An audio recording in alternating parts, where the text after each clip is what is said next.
In the dense jungles of Central America, hidden beneath layers of vines and centuries of silence, lie the ruins of one of the most advanced civilizations the world has ever known.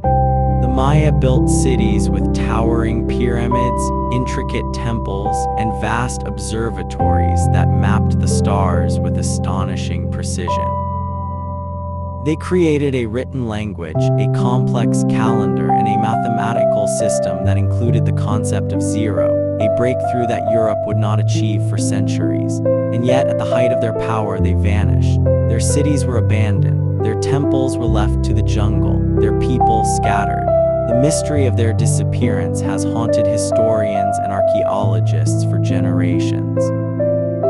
This is the story of the lost civilization of the Maya, a story of brilliance, ambition, and a fall that still echoes through time. The Maya were not a single empire, but a collection of city-states, each ruled by its own king and governed by its own traditions. These cities were connected by a shared culture, a common religion, and a network of trade routes that stretched across the Yucatan Peninsula, Guatemala, Belize, Honduras, and El Salvador. At their peak, the Maya civilization was home to an estimated 10 million people, a number that rivals the population of many European countries at the same time. Their cities were bustling centers of commerce, art, and learning. They built roads, reservoirs, and aqueducts. They created breathtaking sculptures and painted murals that told stories of gods and kings. They were in every sense a civilization of extraordinary achievement.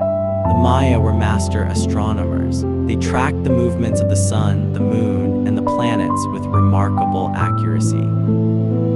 They understood the cycles of Venus and predicted solar eclipses. Their calendar, known as the Long Count, was more precise than the Gregorian calendar used in the modern world. They believed that time was cyclical, that history repeated itself in great cycles, and that each cycle brought with it the possibility of renewal or destruction. This belief would shape their worldview and ultimately their destiny. They were also master builders. Their pyramids, such as the Temple of Kukulkan at Chichen Itza, were aligned with the equinoxes so that the sun would cast a shadow in the shape of a serpent slithering down the steps. Their temples were built with such precision that modern architects marvel at the skill required to construct them without metal tools or the wheel. They used limestone, stucco, and volcanic rock to create structures that have survived for over 8,000 years, resisting earthquakes and the relentless assault of the jungle. Their art was equally remarkable. They carved intricate hieroglyphs into stone, telling the stories of their kings, their wars, and their gods. They painted vivid murals that depicted scenes of daily life, religious ceremonies, and the underworld. Their pottery was decorated with complex patterns and symbols. They created jade masks, obsidian knives, and elaborate headdresses adorned with the feathers of exotic birds. Every piece of their art was infused with meaning, a reflection of their belief that the material world was only one layer of a much deeper reality. Their religion was central to their existence. They worshipped a pantheon of gods, including Itzamna, the creator god, Kukulkan, the feathered serpent, and Chak, the rain god. They believed that the gods had created humans from maize and that human blood was a sacred offering that kept the world in balance. They practiced human sacrifice, though not as frequently or as brutally as later sensational accounts would suggest. Their rituals were complex, their ceremonies were elaborate, and their priests were among the most educated members of society. Their society was highly stratified. At the top were the kings, who were believed to be descendants of the gods. Below them were the nobles, the priests, and the warriors. Below them were the merchants, the artisans, and the farmers. And at the bottom were the slaves. But even within this rigid structure, there was room for movement.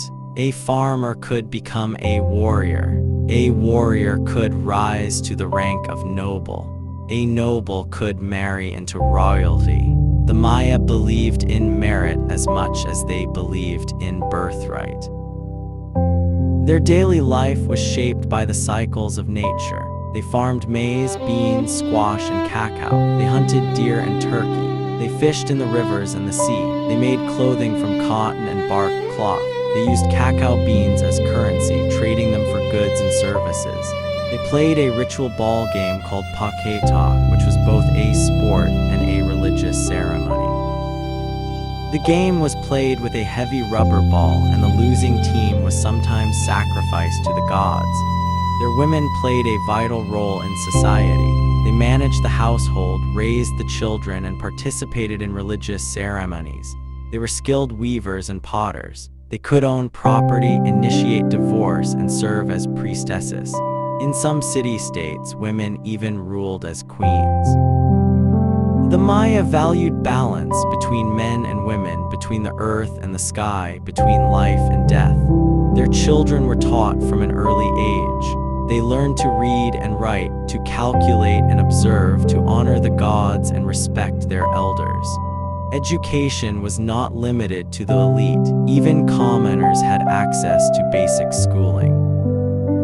The Maya believed that knowledge was a gift from the gods, and that it was the duty of every generation to pass it on to the next. But beneath the surface of this brilliant civilization, there were cracks. The city-states were in constant competition with each other.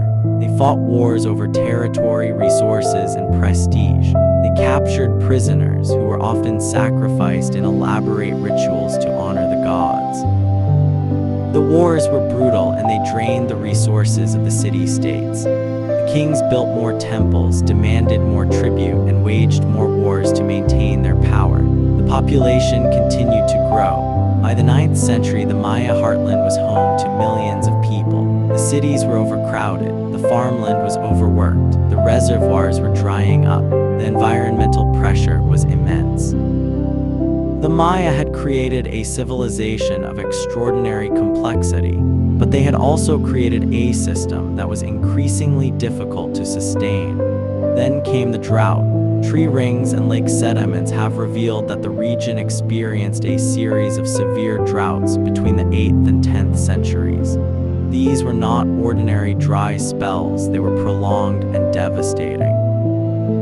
The reservoirs that the Maya had built to collect rainwater were no longer sufficient. The crops failed, the people went hungry, the cities began to empty, the kings tried to maintain order. They offered more sacrifices, built more temples, and prayed more fervently to the gods, but the gods did not answer. The droughts continued. The people began to lose faith in their leaders, in their priests, and in their gods. The social order began to unravel. The population declined sharply. By the time the Spanish arrived in the 16th century, the great Maya cities were already in ruins. The jungle had reclaimed the temples and the pyramids. The people who remained lived in small villages far from the grand cities of their ancestors. They had forgotten much of their history. They had lost the knowledge of their writing system and their calendar. They were a shadow of the civilization they had once been. The story of the Maya is a powerful reminder of the fragility of civilization. It shows us that even the greatest achievements can be undone by environmental change, social inequality, and political instability. It teaches us that no society is immune to collapse, no matter how advanced it may seem. It is also a story of resilience. The Maya did not completely disappear. Millions of their descendants live in Central America today, speaking their languages, preserving their traditions, and keeping their culture alive. They have survived wars, colonialism, and centuries of marginalization. They have held on to their identity, their land, and their hope. The ruins of their cities still stand as a testament to their genius. The pyramids of Chichen Itza, the temples of Tikal, the palaces of Palenque, the observatories of Uxmal, they are among the most awe-inspiring archaeological sites in the world. They remind us of what humanity is capable of achieving when we work together, dream together, and build together. But they also remind us of our limits. They remind us that the earth is finite, that resources are limited, that power must be tempered with wisdom. The Maya did not die because they were weak. They fell because they were human and because they failed to adapt in time. Today, the world faces many of the same challenges that the Maya faced. We are overpopulating the planet, depleting its resources, and altering its climate. We are divided by inequality, conflict, and mistrust. The question is not whether we will fall, but whether we will learn from those who fell before us. The Maya left us a message written in stone, carved in silence, buried in the jungle. If we listen closely, we might just hear it before it is too late.